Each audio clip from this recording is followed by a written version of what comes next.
Good afternoon, good evening, wherever it might be. My name is Sean, and I'm delighted you're joining us for today's ESPC community webinar.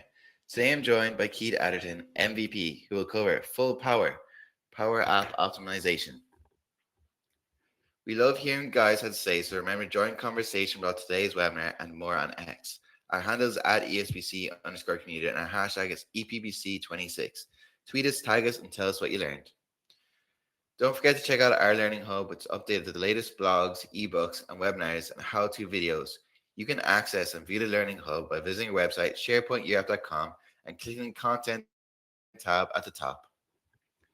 Don't let the learning stop here. Continue to keep up and stay ahead by joining us for our next webinar, Power Pages 1-hour crash course. Go live in 60 minutes with Arpit MVP, happening this evening, February 10th at 4 p.m. CET as part of Power Platform Week. Don't miss out. Register today at www.sharepointeurope.com/Microsoft Power Platform Week. During Power Platform Week, we have a special opportunity for you to be part of the community experience. You can get €150 off your tickets to EPBC 26 in Copenhagen, Europe's leading Power Platform conference packed with keynotes, workshops, and networking. This offer is valid only until the 18th of February and applies to new ticket purchases only. So don't miss out. Scan the QR code and use PP Week to secure your ticket today. After the webinar, we'll have a questions and answers session. Type any questions you might have into the chat box. Questions will be selected and answered at the end of the presentation. This webinar will be recorded and added to the Resource Center, where you'll be notified by email when it's available. And now I'm going to pass you to today's webinar presenter. Hello, Keith. Thanks for joining us today. Hi, Sean. Thanks so much for the intro. I'll just go ahead and share my screen. Amazing. Great stuff. Thanks, everyone, for joining us today. I appreciate you spending your time with us. Perfect. I can see your screen perfectly. Thank you, Sean. That's great. So, yeah, thanks, everyone, for joining us. I've been really looking forward to this session. And I know there's been a lot of people in the community who's reached out to me and Sean, who's been looking forward to joining us today. Again, you know, there is a recording. If anyone's got any questions, as Sean mentioned, we're going to save them to the end. And if we don't get time for your question or you think of something later, feel free to reach out to me directly on LinkedIn. I'm always happy to help. So without further ado, let's get started. So today we're going to be looking at full power app optimization. Very briefly about me, my name is Keith Atherton. As Sean mentioned, I'm a Microsoft MVP.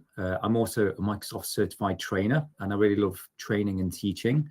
My background is as a pro dev, so a lot of these tips and tricks today, a lot of them are really kind of sourced from my background of actually writing things from the code up, you know, making things optimal, having things like reuse, being able to monitor and fine-tune performance. So that's where a lot of that comes from. I also run a user group with a friend of mine, Sarah Jones, a podcast, and get involved with a few other things as well. So again, if anyone's interested in learning more, just connect with me on LinkedIn. So what we're going to look at today, we're going to be looking at code optimization, architectural optimization, some user experience or UX, you know, different approaches that we can use, and some monitoring and troubleshooting as well. So first up, let's say, you know, why would we want to optimize? Now, of course, many things we want to run fast. Any of us who've played games, we might be used to things like 60 frames per second or more. You know, we might have a smoother user experience when something runs quick. We don't want to open an app and have to wait 30 seconds for it to load, for example. So really, we want to improve that user experience. And with that, we're going to have greater user satisfaction. But the key to all this is really driving an improved user adoption. So again, the thought of having apps that are so good to use and run so smoothly, sometimes people champion them and advocate, say, you've got to check this app out. It's really cool. It works really, really well. I actually like using it. So things like that is going to help the adoption of your Power Apps and your other apps and solutions throughout the organizations of either yours or your customers. There may be an occasion as well when there might be a non-functional requirement or an NFR on the project in your requirements that say, you know, we need an app load time or we need a screen load time of a certain metric. So it's been very rare for me, but again, in game design that I've done before, this could be something where studies have shown we want something at 60 frames per second or faster for a good user experience. Otherwise, we're going to get reviews that aren't very positive, and people aren't going to be happy with it. Again, there may be projects out there where these actual metrics are being specified and you've got to adhere to them. So something to bear in mind. On that note, there are some performance models out there. I'll briefly mention one called the Rail performance model. This was developed by the Google Chrome team, where Rail, animation, idle, and load. And really what they've done is they've got some metrics to say we want the loading of an app to be within 1 second. We want animation to be 60 frames per second or 60 milliseconds per frame or faster. So it doesn't necessarily mean it has to be instant, but they found what gives a good user experience. So if anyone's looking to learn more about this and kind of find out what a good user experience could look like, this is one of those models that could be useful looking into. So first up, one of the categories we're going to look into is code optimization. So many of us here might be might be familiar with the app OnStart property. So as we can see in the screenshot there, on the app object, we've got the OnStart property selected. And at the moment in the top right, we can see it's setting a variable called X to a value of 1. So fairly straightforward, it's not doing very much work. But sometimes this app OnStart could get a bit bloated. It can go into pages and pages. It might be grabbing lots of data and doing heavy lifting. So what we're going to look at is a few alternatives. Instead of having a slow load time, is what we can do instead of that. So what I'm going to do is just walk through a short video here. So again, if we go to this app object right here, we're going to go to the OnStart property. And right here, I'm going to show a bit of code. I'll zoom in a bit here. This is a bit small. There we go. So right here, we've got a really big loop, 50,000 in this sequence, and it's just going to get randomized numbers, and it's just going to do something meaningless. But this is just to demonstrate if something takes about 4 or 5 seconds, what we can do about that performance throughout the app. So if I close this down and give app OnStart a run, it's going to be working away for a few seconds while it runs. And then when it finishes, we're going to pop up with a notification, say it took about 4.6 seconds. So this is a way, again, it doesn't do anything with data or anything useful. It's meaningless. It's nonsense, really. But it just does something to demonstrate if something takes a few seconds. So in that case, that was the app loading. It's added about 4.6 seconds to the load. Another way we can deal with this is instead of the app on load, in this example, we've clicked a button to go to a second screen, and the loading of the second screen is the thing that's taking, nearly 5 seconds in this case. It's not always bang on the same milliseconds, but it's in the right ballpark. So we've not actually reduced the time in this case. We've just moved where the slowness has happened. So instead of the app loading slow, we said, well, only if you need to go to that second screen, that's when we go slow there. We do the work. So all I've done here in this code, we can see on the screen to on visible property, that's where I've moved the code. It's doing the same thing. It takes roughly just as long, but instead of a slow load, we've done it when the screen loads. Now, this could be useful if you've got a screen that you don't use very often. It's some kind of admin or setting the screen, and they may never take the performance hit because they never go there. So again, it's not one size fits all. It's not a clear winner. It depends on the need. This is another alternative. So this is using a named formula. So right here, I've clicked a button, and it's on the click of the button that it's actually doing the work. So again, taking roughly just as long, but what I've done is instead of moving it to a screen load or the app load, it's actually when a button gets clicked. So if we close this down, we'll take a look at the code. So if we look at the button and we go to the onSelect, so in other words, when the button's clicked, we'll look at the code right here. And what it's done, instead of the big formula that does all the work, we've called something called a named formula. And that's what's denoted there by the NF work, the named formula. So what we're doing in this case is the work is being done somewhere else, but we're calling it from the button click.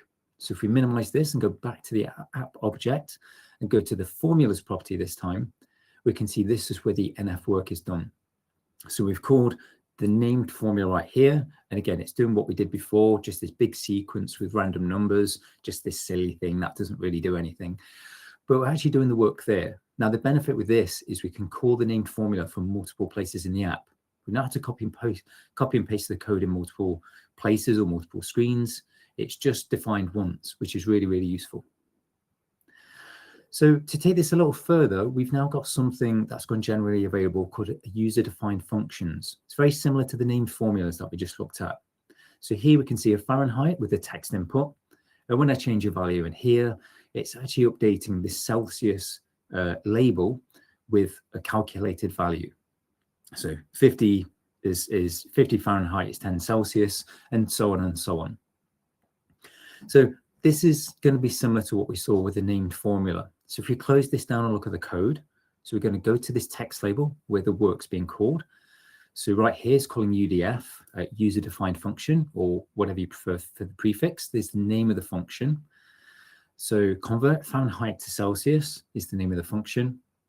We then pass in the text input from Fahrenheit, and we convert it to a number by using the value formula. So nothing too complicated. We're passing one parameter in, and then afterwards we just round it to one decimal place. But the key here, again, we're offloading that work somewhere else to a user-defined function. So the place we set that, if we go back to the app object, we're back on the formulas property again. So just below the named formula we saw, we've got this user-defined function. Again, we've got the name that we called from the text label, convert Fahrenheit to Celsius. We pass in one parameter F for Fahrenheit, which is a number. We're going to return a number, and then we do some power effects for the calculation. So it's a bit code-like, we've got colons in there, we've got parameters we're passing in, but compared to regular code, C# or JavaScript, this is relatively straightforward. It's like the named formulas, but it's got more power because we can pass parameters in. With named formulas, we can't. So that's the key difference between the two. So there's a few alternatives for the app OnStart.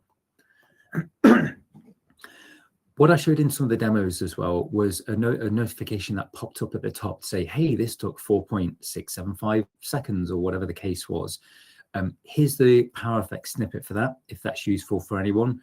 Again, if you don't get it from this screenshot, just reach out to me on LinkedIn, and I can just copy and paste and share you this snippet. It's just something I've written to say, get the snapshot of the time before I'm going to do some work, run some code, and then get the difference in milliseconds, and then display it to the screen with this notify function.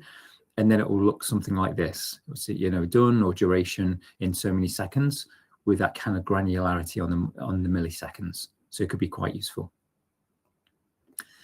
So a few other things we can do in code. We've got a concept of the concurrent function, which is super powerful.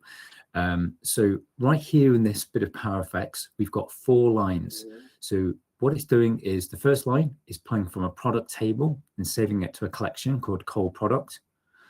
The next line, customer table to cold customer, and so on and so on. We've got 4 lines. Now, if we look at the network trace of this running, we can see something roughly like this, where line 1 gets performed, and only when it's complete, it runs line 2. That completes, then line 3, then line 4. However, in this case, we actually don't need them to be ran in order per se. We can actually run them all at the same time. We just want to pull all 4 tables to 4 collections in this case. We don't need them to be done one by one. But clearly, pulling a lot of data sometimes might take a while. They might take a few seconds. So we can see across this horizontally, if each one of those lines was a second, for example, we're taking quite a long time to run this. Whereas if we use concurrent, in other words, run things at the same time, we can do the same block of code, wrapping it around a concurrent function. And then what it would do is would set off all of those data pools roughly at the same time. So again, we're not waiting one by one, doing them in order.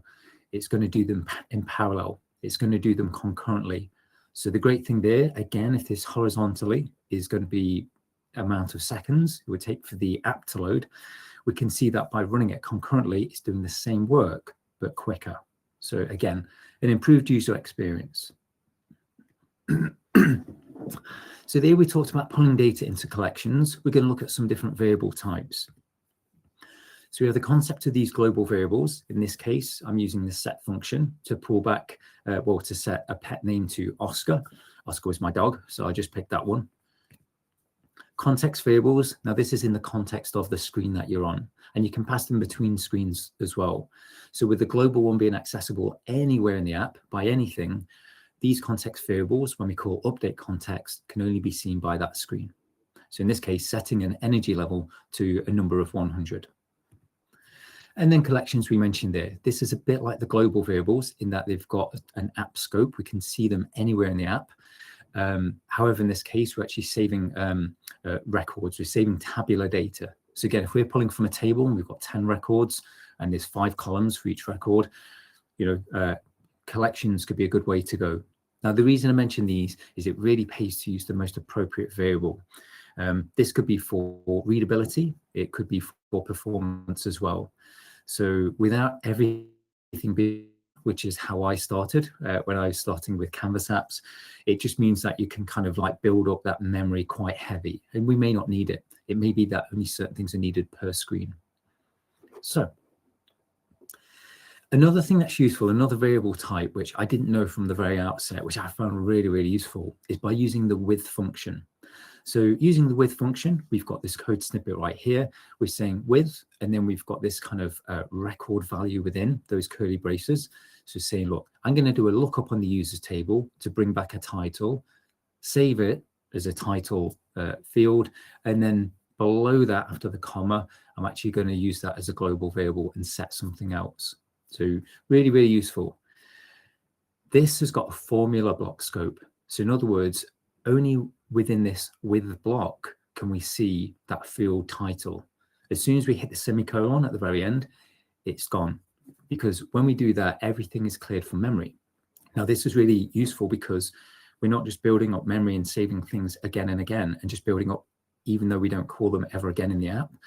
It's saying, when I'm done with this, go ahead and clear it from memory. So again, it's just more, it's better for performance. We can make these a bit more complex by nesting withs within other ifs as well. Just bear in mind the kind of readability of things, but there's a great way of breaking things down into smaller chunks if we need to. So another useful thing about the with function records, there's a bit of a gnarlier one there on the right-hand side. So we can see in this case, this with block, I've actually set 3 fields here. I've gone ahead and got a title, a first name and a last name. And again, after the curly braces, I'm actually going to set some global variables by calling the set function 3 times to grab them. There are ways we can massively improve performance as well using the with, and it's more about refactoring your code, just changing and sometimes seeing a bigger picture on it. So for example, these 3 fields, they're all being pulled from that same table, the users table, and we're actually looking up the same record each time. So if we then refactor this code to the example at the bottom, we're just looking up the record once and then pulling the 3 fields from that one record. So we've done 1 data source call over the network instead of 3. So on paper, in theory, it could be 3 times faster because we're only doing 1/3 of the work in this case. So again, it's worth bearing in mind if you've got some reusability of I'm calling this table or I'm calling this record again and again and again. Can I reuse that? And that's going to come up a bit later on as well. The other useful thing about the with functions as well is that they can improve readability. So instead of here, I could have had one really big complex power effect statement that goes on multiple lines, gets a bit tricky to read, or it's even with or without comments. In this case, I'm actually breaking it down to smaller chunks to say, go and get me a title, first name, last name, and then do something with those fields. So yeah, something to bear in mind with function, really, really useful. All right then, so we had a little look there briefly at using the lookup function within the with. So the lookup function, just as a refresher for those who haven't used it for a while or might be new to it, this is where we go to a data source, let's say a Dataverse table. We're going to look up one record, if it can be found, and retrieve a value from it. So in the example we've got in the top left there, we're actually going to do a lookup on the users table. We're going to find the primary email where it's the user who signed in on their email. And then when we get that record back, we're going to bring it back and set it as a global variable called GBL user record. And then on that second piece of code, we're actually going to set the title from that record to a global variable called global user title. So far so good. However, one thing to bear in mind, that very first piece of code that we've highlighted there is actually bring the entire record back.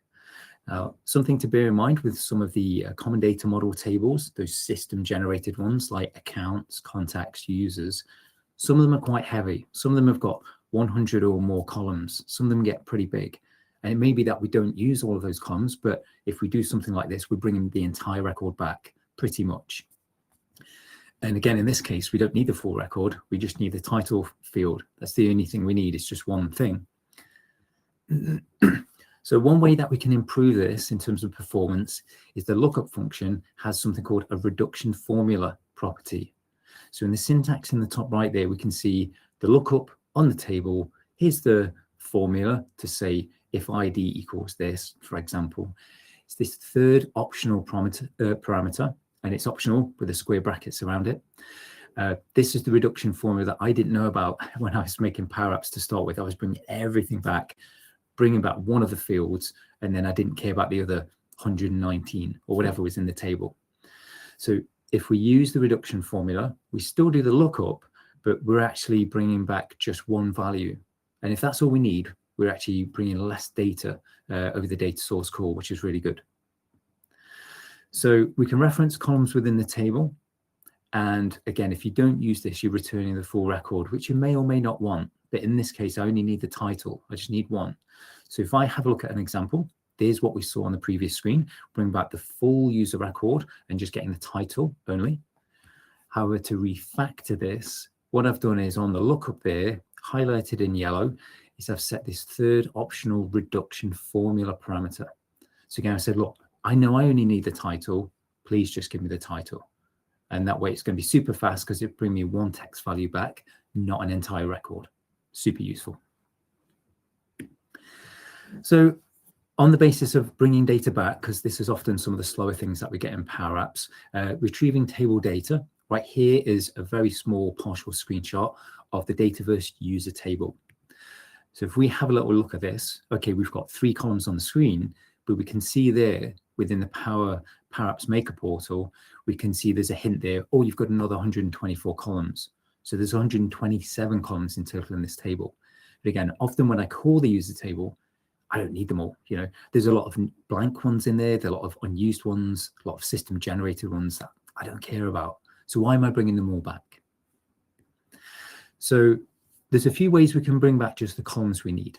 So right here on the top screenshot with the sad face, because it's slow, we're going to bring back all of the user records from that user table and save them into a collection called call users.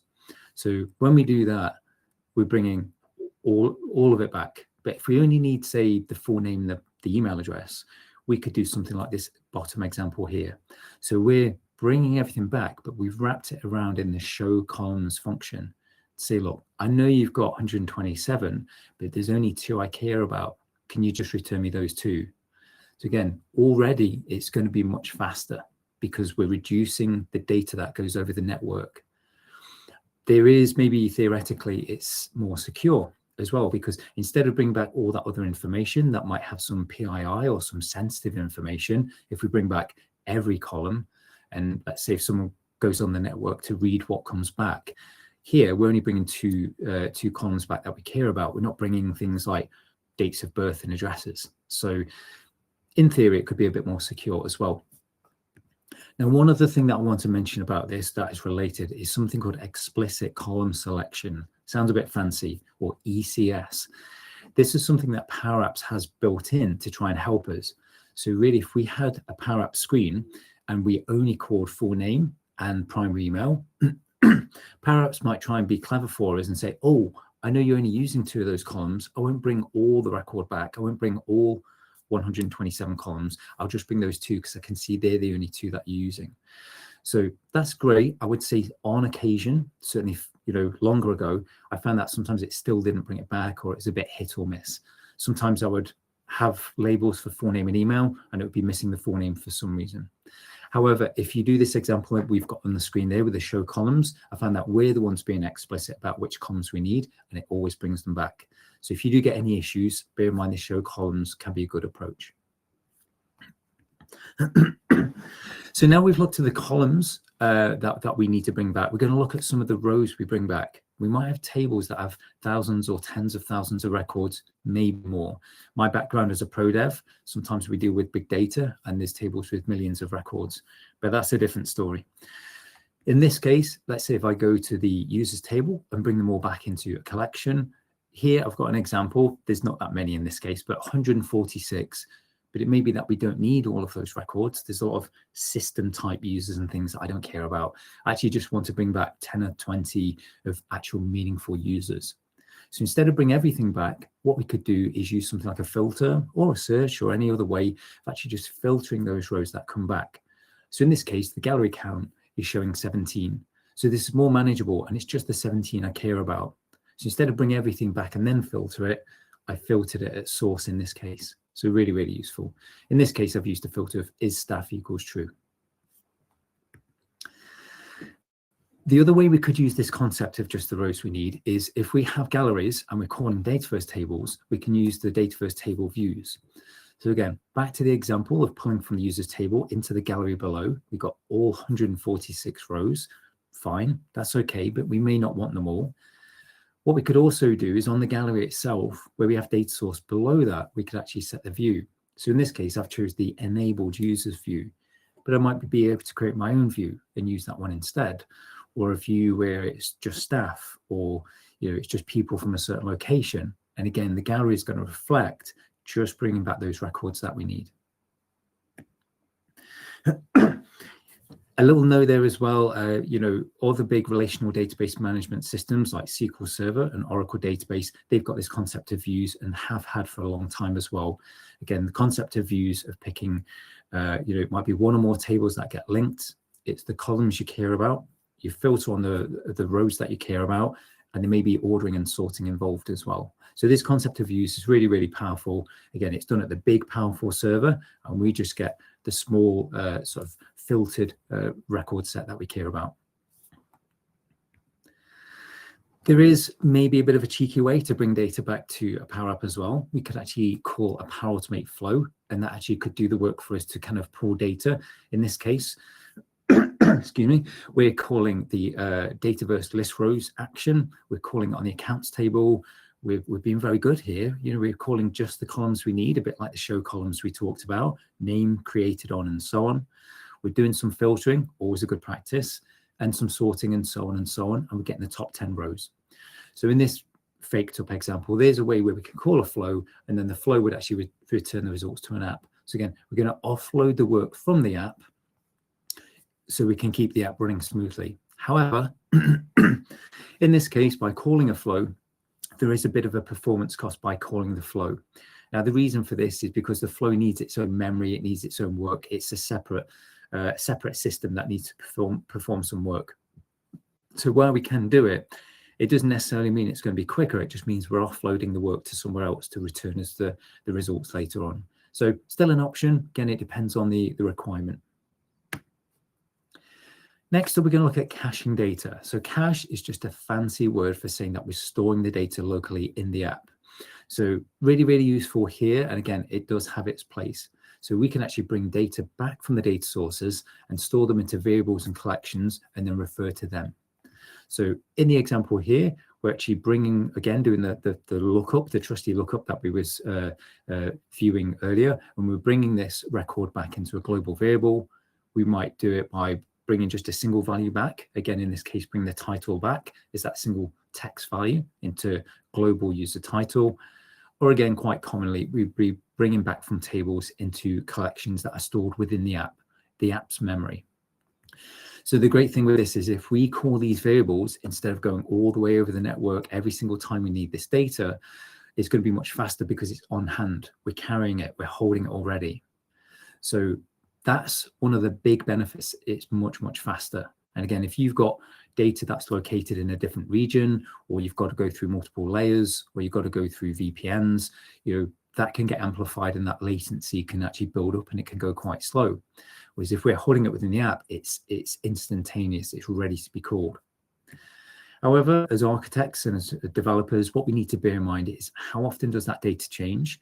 And if you need real-time data, you might have no option but to get those latest sales figures or whatever the case may be directly from the data source, and you have to do those network calls. So again, you can tell I'm a consultant. I'm using the word depends a lot here. Hands up, get it, I get it. But it really does depend on the need that you've got and the requirement. But if you've got something where I used to work in retail, and the brick and mortar stores that we had for our organization didn't change day per day, you might actually get that on the upload, and you never need to refresh it too often unless you have a separate refresh button if there's a need for it, because it doesn't change every 10 minutes. So one of my favorite tips here is patching records to do those inserts or updates on tables. It's quite a common use case. This is the way I used to do it when I started, which is actually, in this example, getting a collection called call accounts that I've built up, and then using for all, which means I'll loop through them one by one. I'll actually go ahead and do a patch on every single one of those records in the collection. So works great, absolutely fine. Plenty of examples out there in the wild working this way. However, with this kind of reduced code, it's even less code, and it works much faster. This is a way of doing something called a schema match. And the schema match is doing a patch, but it's running all patch statements concurrently, a bit like the concurrent function we saw earlier. It's setting them all off roughly around the same time and running them. So again, in this case, we don't need them done one by one. They're not dependent on each other. They just need to be blasted into the table. So again, there's some really good blog articles and posts online that walk through how this is done, but really it's quite straightforward, but you're going to get a big performance benefit from it. So just to wrap up, I know it's a big section here on the code, but a few things to bear in mind is avoiding over-engineered designs and some other tips and tricks here and there as well. So things like avoiding cross-screen dependencies. Now, again, sounds fancy, but all this means is if I'm on screen 1, but I'm referring on there to something like a control or something on screen 2, that's a cross-screen dependency because I'm looking at other screens. Now, the way Powerapps works is it's not selective to say, oh, I'll just get you that one variable you care about. What it's likely going to try and do is load that other screen entirely into memory, just so it's got everything ready for you. So essentially, it's trying to run multiple screens at the same time, and it's going to be a bit more load on the app. So it's going to be a bit more heavy lifting for the app and run a bit slower. So ways to get around this is by using things like global variables or passing the context variables between the screens when you navigate between them. Avoiding galleries nested in other galleries. It might sound clever, it might look cool, but actually there's a lot of cool ways you can do a single gallery with lots of conditional showing and hiding and resizing of cells and resizing of parts of it. We don't need to take it to that far quite often. So it can often run slow because, again, it's a lot more heavy lifting for an app. If we need to get the total number of items within a gallery, we've got the all items count. We don't need to bring the full record set out to do a count on it. We can do that. Consider screen transitions as well. So I used to use fade for everything and I thought it looked good. But there are times when I might use a slower power device, or it might be for a customer who's in a part of the world where they've got kind of slower data connections, or they pay for the data connection and it actually goes slow. So sometimes things like fade and things can be a bit jittery and it can stutter a bit and not look very good. So often I don't use any screen transitions because it doesn't really add much to the user experience, but it may look a bit bad if it's not the best connection or the best power on the device. If you're using timers, it might auto refresh data or do some other clever things. Do bear in mind it's Powerapps isn't a game engine or anything optimized for running lots of timers and things that are very, very high performance to that level. So sometimes I find even using a few timers can really slow things down and cause things to go much slower than I want them to. Again, data source refreshes, we talked about there, whether they're on timers or just ad hoc when you click refresh buttons. Just bear in mind how often you might need that to be done, because that can often be pulling a lot of data and can run slow. There's a really cool Powerapps offline native feature now that can be useful as well. A few years ago, we needed things like load data, save data, and we had to handle it ourselves and do the syncing of it. There's some really good offline mobile profiles that we can use now that actually handle all that quite performantly as well. So worth looking into.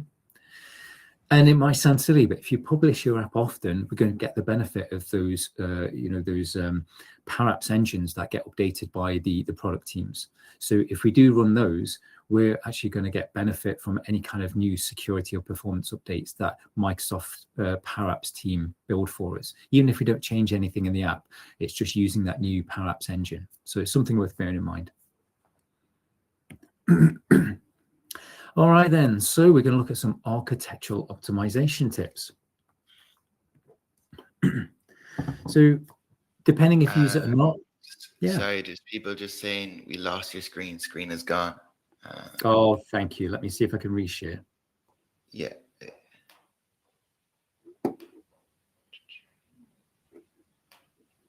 See if you can reshare. That'd be great. There he is. Just coming up now, Sean. Thank you. Perfect. Let's see if people can see it. Yeah, they're all saying it's perfect. Yeah, thanks, Keith. Nice one. Thanks for the heads up. Appreciate it. Yeah, thanks, folks, for calling that out. That's great. So, yeah, next up, we're going to, let me just jump back there. So, yeah, we're going to look at architectural optimization right now. So, there are ways we can actually upload media. It might be images, audio, videos into a Canvas app. There's a bit of a screenshot there where we might have, I don't know, company logos.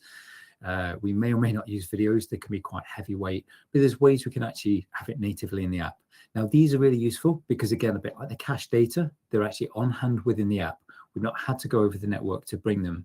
So really, really useful.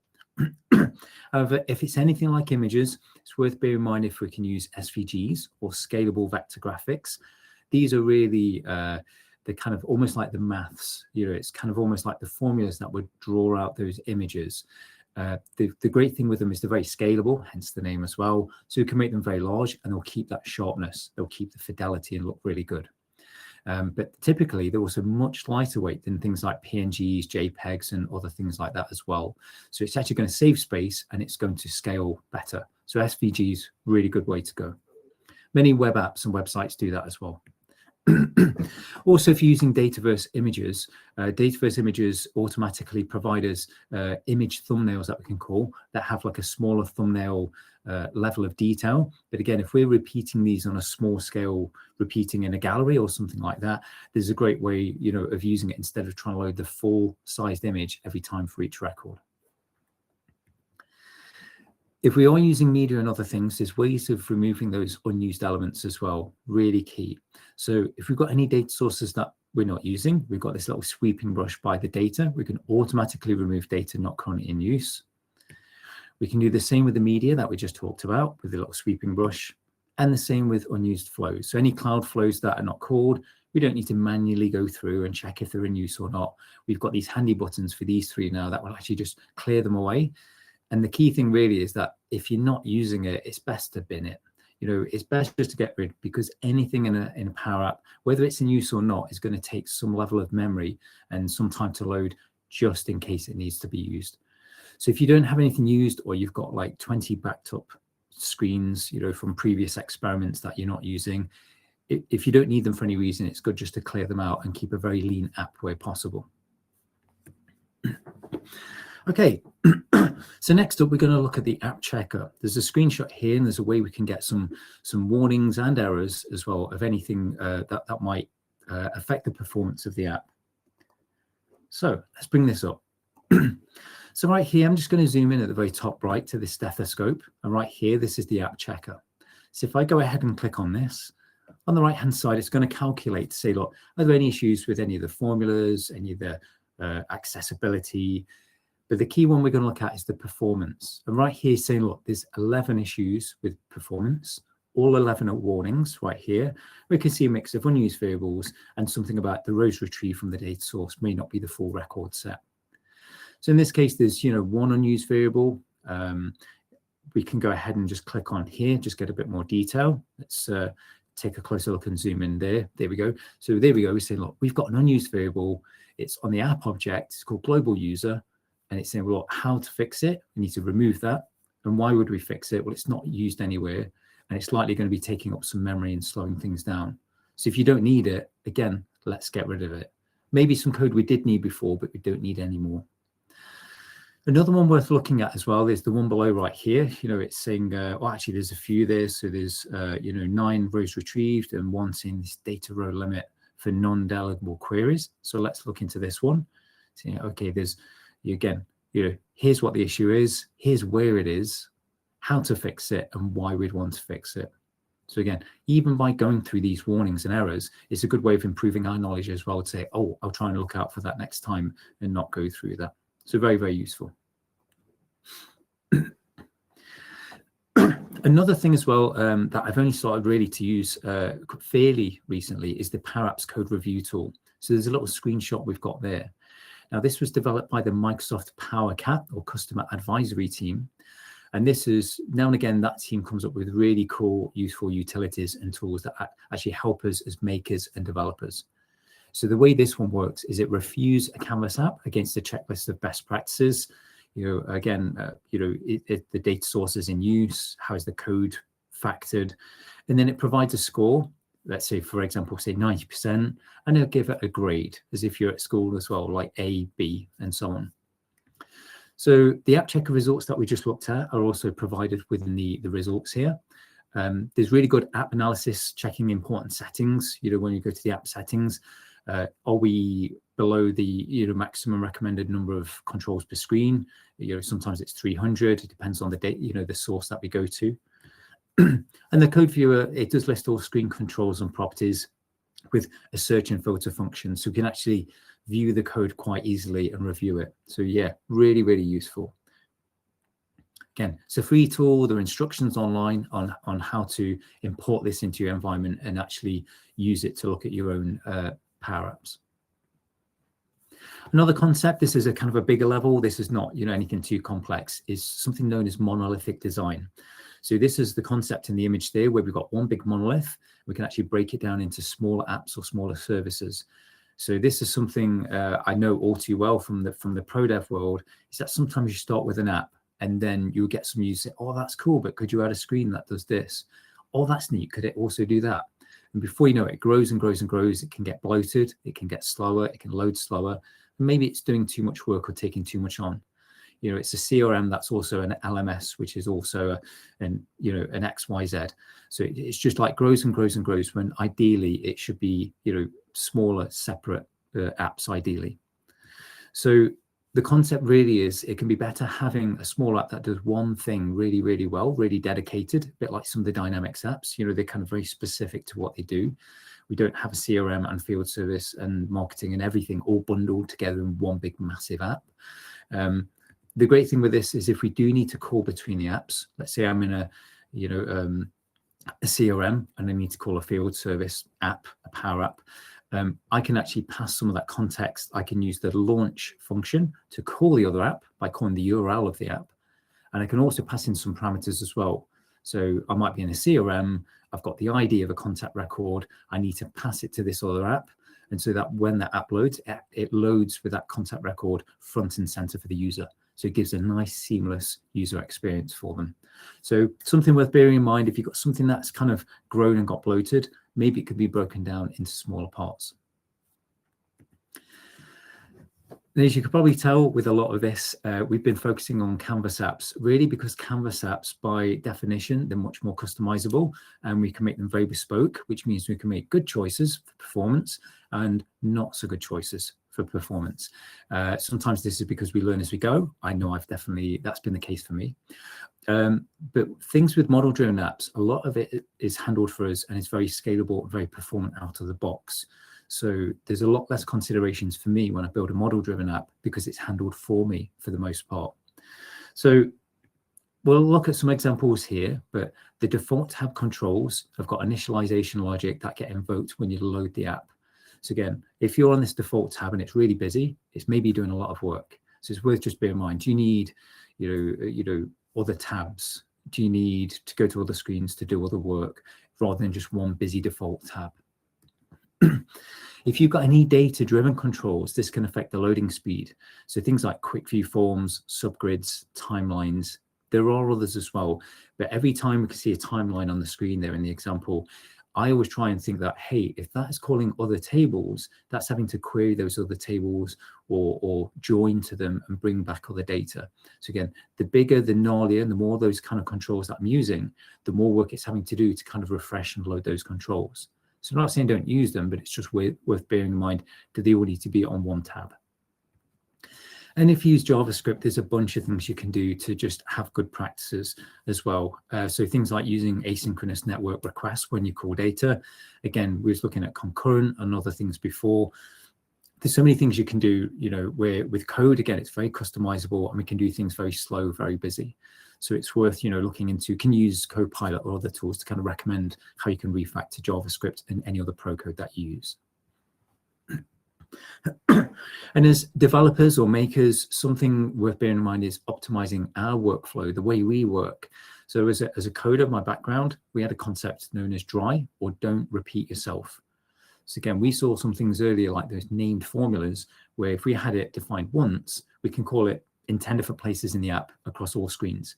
I've not had to copy and paste that piece of code all throughout the app, because then if the code changes, I need to update all those 10 different places and hope I catch all 10 different places. So some reusable items, we just mentioned their named formulas, the user-defined functions where we can pass the parameters in. Components as well, we can see some examples here to say, look, I want this header, this menu, this background to be reused on multiple screens. So instead of actually build it up or copy and paste it between the screens, I've got it defined once and I can reuse it everywhere. And if I do that and update this header component, all screens that use the header component get updated automatically. They get the benefit of me changing it once. Taking that to the next level, if we need multiple apps that use those same components, let's say we need that header component on the right used in 3 different apps, because for my company, we want the same look and feel to the branding. We want that brand identity. Well, then we can move all these components into a component library and then reference that library from all the apps. That way, all the apps are going to be using those same components. I've not had to copy and paste the components between all the individual apps. There was also data-first functions as well. These were previously known as low-code plugins, but this is a way we can have some Power Effects snippet that's going to be reusable across Power Apps and other parts of the Power Platform as well. Last time I checked, they're still in preview, but these could be really useful, again, of having that snippet of code, not just in that one app, but could be used across multiple apps. Another thing I'm going to mention is the concept of the data model. So there's a concept known as normalization, which is if you have a data structure, let's say you've got 3 tables and you've got some relationships between them, there's a way when we design it, we can use something called normalization to say, I want to reduce the redundancy of the data. I don't want that customer's name in 3 different tables. I want it in one table. So I'm not duplicating the effort everywhere. Now, when I started as a coder using SQL Server and Oracle database, sometimes the entity relationship diagram, or ERD, or the data model, it might get a bit gnarly. It might look a bit like this. There's loads of tentacles going everywhere. There's facts and dimensions and all these clever terms, but it really just means all these tables link to each other, one to many here, many to many there, and so on. I built the first couple of Power Apps using this kind of very normalized structure, trying to be, really, really kind of clean and lean with the data, and found that some things ran slow because all of these table joins that happen in the background are out of my control. So if I call one gallery and it's looking up 12 different tables, it's starting to go really, really slow and grind to a halt. It didn't look good. It was awful, actually. So what I did was move to something that was a bit more simplified. So what I actually needed was something, this is zoomed out, so it's clearly not readable, by the way, but just the concept of something very busy and very granular to something that only has a handful of tables. It may have some repetition of data, but it just works more performantly when I call it from a Power App. So it's really just a trial and error sometimes to get what works best for your apps. This, just bearing in mind simple concepts such as are your users close to your data? I might be based here in the UK. I might be using a UK based environment. But what happens if most of my customers are based in the USA? They're having to, it might run fast for me because I'm based here. But when they call a data source that goes, all the way to a different continent, it might be enough lag that they get poor UX, but they're the important ones. They're the users. They're the ones we need to keep happy. So things like, again, where is your Power Platform environment? Is it close to the bulk of your users or all of your users? Because users might be global as well. You might have multiple environments to satisfy each region. Have you got any on-premise data gateways? It might be that you've got some local network based in another country. And again, there's going to be some latency to call that if it's needed from the Power App. And if you're using things like Azure or AWS or anything else, where are those regions? If you're using a resource group in Azure, just bear in mind what location, what data center is that using, is that close to your users as well. So very briefly, I'm just going to go through a few more things here in terms of the data. So there are different, data sources we can use in Canvas apps. So I'll briefly go over this. Now we could use an online data source, again, Azure SQL, for example. We could use an on-premise one on our network, in this case, SQL Server on-premise. or we could use Dataverse, which is part of the platform. So to briefly go through each of these three, I'd say the online data source, again, Azure SQL, for example, we need to go through 2 layers to the data source. Now that's 2 layers on the request to call the data source, but on the return for the response, it also needs to go through both. So again, it doesn't necessarily mean it's going to go really slow and unusable, but there's going to be more lag. So if we have lots of transactions back and forth, we may actually see that this is, going slower than if it was somewhere a bit closer. If we call an on-premise data source, we now have 3 layers to go through because we have API management and the connector, but we also have the data gateway that we have to install on the network as well. So there's 3 layers to go through on the request and then the 3 on the response before we get back to return the data to the app. However, if we call Dataverse, we have a direct connection. We don't even need to go through API management, which is great. It's part of the Power Platform and it's immediately called. So it's the fastest connection to any data source, which means it's the winner, right? Well, it is in terms of connection to get to the data source. But one thing we need to bear in mind is what are we doing at the data source? Now with Dataverse, we might be calling tables, we might be calling views. But if we're calling something like SQL Server, we might be calling things like stored procedures. We might be having our own user-defined functions and user-defined types there that may be performance optimized and doing some quite clever things. So even though getting to the data source might be quicker, it may be that we do certain things on that particular data source or database that actually makes it even faster because it can transform the data quicker, for example. So again, no clear winner, but just bear in mind Dataverse is the fastest to call. Implementing delegation is important as well. So very briefly, delegation is where the PowerFX query that we perform in the app is actually passed to the big powerful data source and performed there.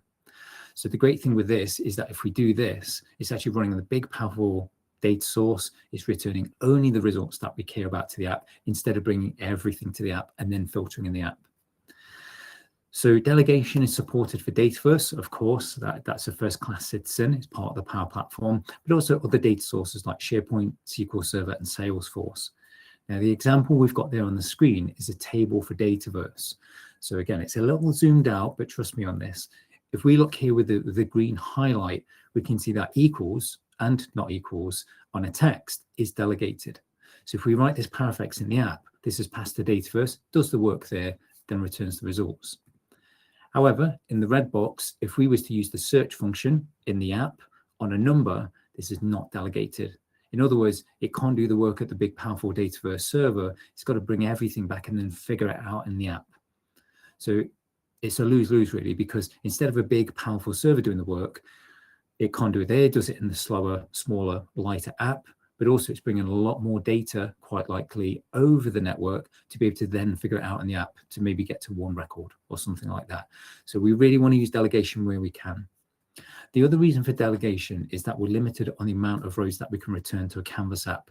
By default, it's 500. We can increase it to 2,000, but really that might get capped. If you're going to a users table with 3,000 records and you bring it back, you might not be bringing back all of those records, just the first 2,000. So we really want to filter that data where we can.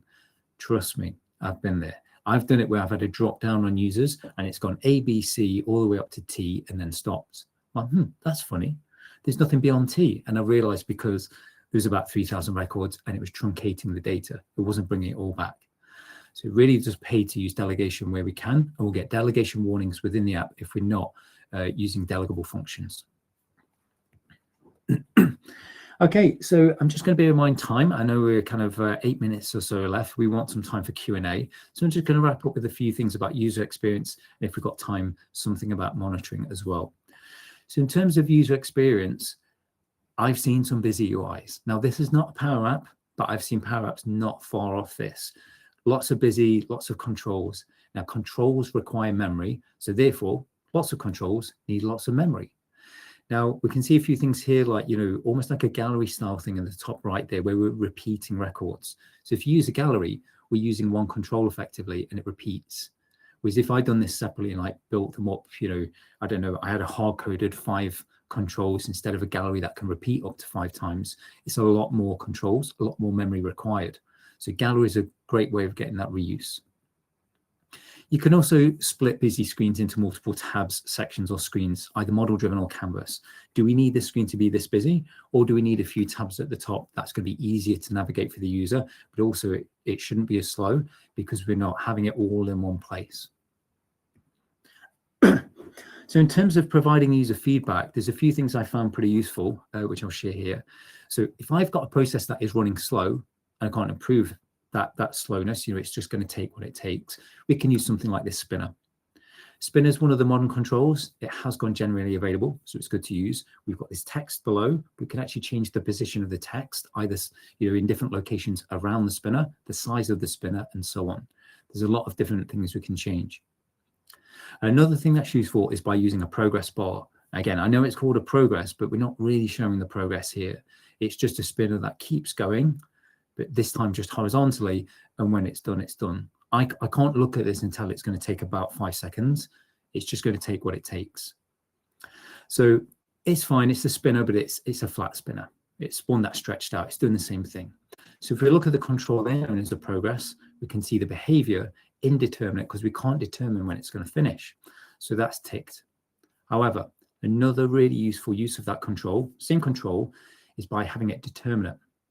So it's the same thing, but if we give this one a run, we can see it is going to be determining when it's going to finish. I've even made the text label tell us in terms of percent how far we're getting on. It's about 10 seconds worth. I'm moving it along. So here, bang, I know we're done. It's not wait, and then go. I can tell roughly how long this is going to take. So the great thing with this, okay, I can show the text. I've updated the text as we've gone. If I select the control and have a look, again, it's still the progress bar, and all I've done is turn off indeterminate. In other words, I know how long it's going to take because I know what operations it's performing in the background. So very, very useful, but it does need a bit more code to keep up with it. And in this case, I've got these values here. It's going to go between 0 and 100. I've made it in terms of percent, 100% to keep it easy. But you may have 5 operations, and it might be counting them down, 1, 2, 3, 4, all the way up until all 5 are done. It's just like installing some software on your PC, for example. You can kind of get an idea when it's going to finish. So again, if you've got something that's going to take a while, that's giving feedback to the user so they know how long they've got left to wait. Okay, and yeah, just to wrap up with a couple of things, what we've got here is in terms of text input, this was, again, a bit later in the day that I came across this one. So I've got 2 galleries here, seemingly identical, with 2 text boxes where we can search at the top. So on the left, we've got this lovely peach color. Let's give this a run. And on the right is the green. So let's give this a run. So on the left, search text input 1. Now, what we're going to do is type in there, and it's going to go through the system jobs table and display it in this gallery. So I know I'm sharing a lot of information here, but I know you're all smart people. You're going to take this in because there's loads, but I just want to share as much as I can. Some of you might have seen this before as well. So in the search box, I'm actually typing in there, and you can see every keystroke is giving me the spinner because it's updating the results in the gallery. Maybe what we may want it that responsive, but in a big table like that, there might be a bit of a delay when it's actually updating the records showing in the gallery. So again, I've typed in conversation, and then it's brought the records with conversation actually in there. I'm going to try right here for analysis. Again, it's going to do a similar thing and bring them back. But again, I'm going to keep getting that annoying spinner come up all the time. Maybe okay, may not be. And on the right-hand side in the green one, you can see now it's not doing the spinner on every keystroke. It's waited until I've finished typing. So I try clean up, and then it searched for it. Now if I type, so results, then it performs the work. So what it's doing there is it's waiting for my input to stop for half a second to go idle and then run the query. So again, on a big heavy table like this, we may want that instead of the spinner constantly showing. Say I'm searching for someone's name, but when I search for Sean, or I search for Keith or Sandra, I only want it to do that actual query after I've typed the name in. I don't want it on every keystroke. So again, there's no clear winner here, but here it's the delay output property. So on the left, I've set it to false, like don't delay when you run the query, just run it straight away. It really depends on the use case you've got. And on the right-hand side on that text box, and again, all it is this delay output property. This one's changed and it's set to true. So yeah, do delay it. Wait till I finish typing and then run that query for me. That's the only difference between those two, but get the different behavior. So again, depends on the requirement. Great stuff. So I think just in the interest of time, I'm going to wrap things up fairly soon.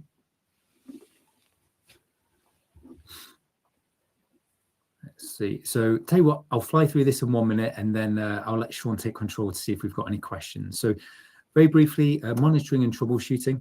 I won't go through the demo right here, but we've got the Power Apps monitor in case you need to learn any more about the performance and the duration of how different operations are taking. We've got the trace function, which we can write in the Power Effects. That looks a bit like this on the top right. And this is a way we can add more information to the monitor, or if we use things like Test Studio or Azure Application Insights, we can bring some of that information out if we need to troubleshoot any issues, or kind of just determine why things are going slow or not performing as we hope.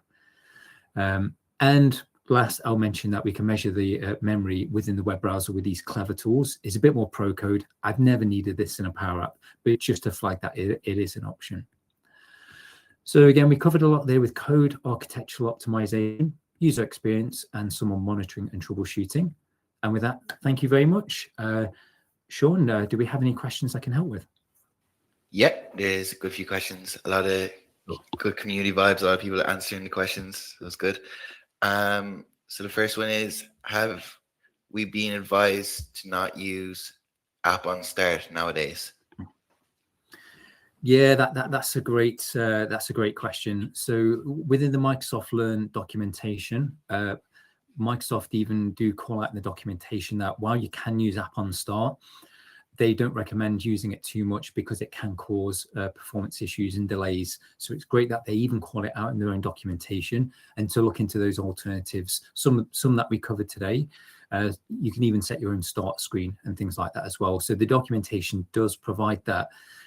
And if you really want to take the heavyweight option, within an app settings, you can actually turn off usage of the app OnStart object. I've never had to go that extreme myself because I've often found benefit by using it, in moderation, but there is a way you can actually turn it off in the settings if you find it's being overused or causing problems. Perfect. The next question is, are there any drawbacks to running concurrent?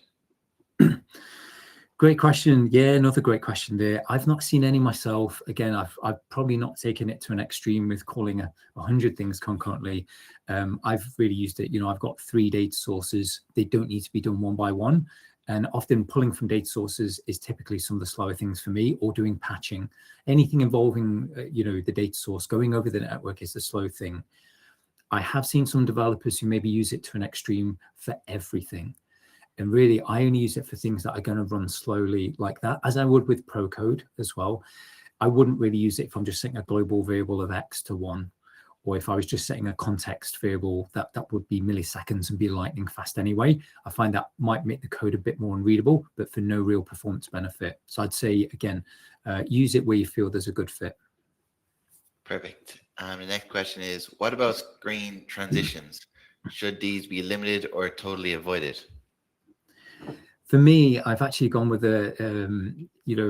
it's great to cover this because I've actually recently gone for avoiding them completely. So the default is none, and you can explicitly set none. I often used to use fade because I thought it looked a bit slicker. But again, sometimes I've seen things on lower powered older devices or older mobile devices, if we're using the mobile player, or on somewhere where the network connection isn't very, very strong. And it's actually looked a bit jittery and, it's looked a bit poor. It's given a poor kind of user's perception of it, when actually nothing with the app is going badly. It's just a transition gone slow. So for me personally, I tend to use none because they don't really add a lot of benefit. Perfect. The next question is the PowerCat code review up to date? It appears last update was 2 years ago, or maybe I'm looking in the wrong place. Can you please correct the link? Thanks. I think you're probably right. So I found with, it's a really, really good point. And I'm glad it's been raised because PowerCat can create some really cool tools. And if they're up to date, we feel we're going to get the full benefit. But let's say if that was only updated 2 years ago and they've moved on to a new project, or they don't feel it needs active development, does it take into account things that have been new in the last 2 years, like named formulas, like user-defined functions? So it is really good point that if you are using that tool, bear in mind if there are things you feel it's not covering, it may need some manual peer review as well to say, well, it never flags about the user-defined functions, but I find that in this app, we could move some of that work to there. But this code review tool hasn't caught it because it's not been updated since. So I'd say, yeah, it's worth the manual review as well as using that tool. Perfect. The next question is, so model-driven are not recommended? Well, not my words. I actually really like model-driven. A lot of this session has been Canvas because Canvas are very customizable, which means we can make good choices or bad choices for performance. Model-driven actually brilliant because you can spin them up super fast. They're performant. They can handle galleries and grids with high levels of data. Where Canvas apps, we can get limited to that 2,000 maximum record count. So I think model-driven have got their place. And again, the choice between a model-driven and a Canvas, or even a model-driven with a generative page or a custom page, it really depends on what your UI requirements are. I've worked with the NHS in the UK several times, and they've got some of their own guidelines in terms of design and UI that we have to adhere to. So it's either custom pages all the way, or a complete Canvas app, because we can't use model-driven because they need certain colors and branding. So again, it depends on your customer, depends on the requirements, but model-driven, excellent choice by all means. Perfect. The next question is, do you have any recommendations for managing data provided by siloed teams not following the same schemas? Yeah, that's an interesting one. I've seen some cases where I've been with a company and we acquired another company. They've had their own different guidelines, or they've not been meeting their own guidelines, and it may be a bit all over the place. Sometimes it's been worth a project just to kind of consolidate the data sources, and kind of work to kind of get them in line with good practices, or sometimes merging them, or, again, taking that approach I showed on the screen with the over-normalized one with the really busy data model to the simplified one. But sometimes I've found data is a big deal. It's a big thing that can affect all the architecture, particularly with the model-driven app. It's based off that data source in Dataverse. Is that it can be its own project in itself. But I think, getting a good communication and getting best practices that everyone follows means that we're not building up that technical debt. So if you can kind of improve things, it doesn't lead to a big project in future to clean things up afterwards. Perfect. Next question is, where did the table about delegation, please? Or where did you find the table about delegation, please? Yeah, sure. That's in the Microsoft Learn documentation. So yeah, if you go to Microsoft Learn documentation for Power Platform, they will cover delegation there. It gives a good explanation, probably better than mine, about, again, I always see it that the app is delegating the work to the big powerful data source, whether that be Dataverse, SQL Server, SharePoint, no matter what the case is. And again, the ones with that delegation support provide you that big table where it is and isn't supported, whether filter, search equals, not equals, whether they're covered. So really, really useful documentation, particularly if you're using a data source you're not familiar with, or one that has a bit less delegation support than Dataverse, for example.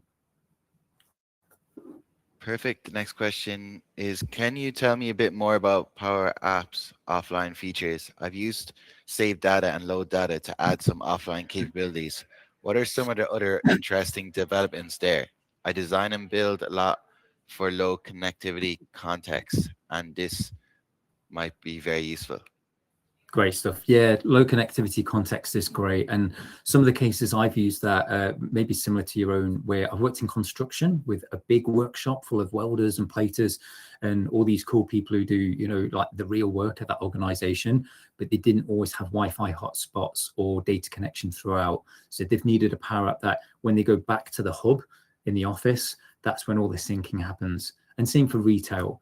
It could be a store with a big heavy structure where the Wi-Fi drops out in certain parts of the storeroom, for example. So yeah, in that case, you can still use either option, either the older, like the original way of by using load data, save data to actually do the syncing of data between the app and the data source manually. And the other way is this new way, which is mobile offline profile. There's some good documentation on Microsoft Learn about how to do this. But what it does is handle that syncing of the data back and forth itself. So it's a lot less code. It's more native, more performant. You create these things called mobile offline profiles. You can do them in the Maker portal, and it guides you through. It says, okay, choose the tables you want. How often do you want the data to sync? So it's more of a configuration than a coding option. So if you go through the documentation, I'll walk you through how to set that up. And again, it can even show you on the app, with an icon, is this online, offline? Am I using the most up-to-date data, and so on? So again, depending on the use case, most use cases I find that native feature is really, really powerful.